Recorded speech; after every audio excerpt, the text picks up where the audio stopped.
Naaresto ng mga operatiba ng Isabela Police Provincial Office ang dalawang most wanted persons sa magkahiwalay na operasyon itong Mayo 2 at 3, 2026 sa lalawigan ng Isabela.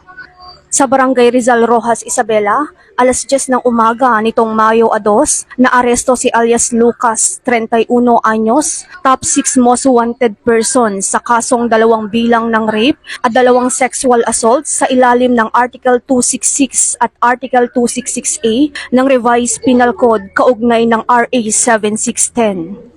Samantala, alas 8:30 naman ng umaga nitong Mayo 3, naaresto sa Barangay District 3, San Manuel, Isabela si alias Mar, 40 anyos, top 5 most wanted person sa kasong 4 na bilang ng rape, statutory acts of lasciviousness, rape by sexual assault at statutory rape.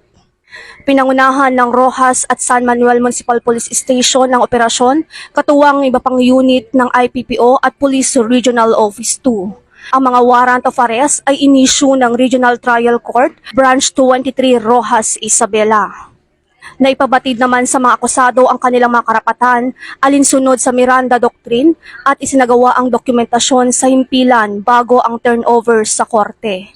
Ayon kay Police Colonel Manuel B. Biringas, Provincial Director ng Isabela PPO, patunay ang pagkakaaresto sa 2 most wanted persons ng dedikasyon ng kapulisan sa pagpapatupad ng batas. Patuloy naming paiigtingin ang operasyon upang mapanatili ang kapayapaan at seguridad sa Isabela. Mula rito sa Isabela Police Provincial Office, ako po ang inyong PNN correspondent, Police Corporal Sara Jane V. de la Cruz, nagbabalita para sa Police News Network. Alagad ng batas, tagataguyod ng balitang pulis.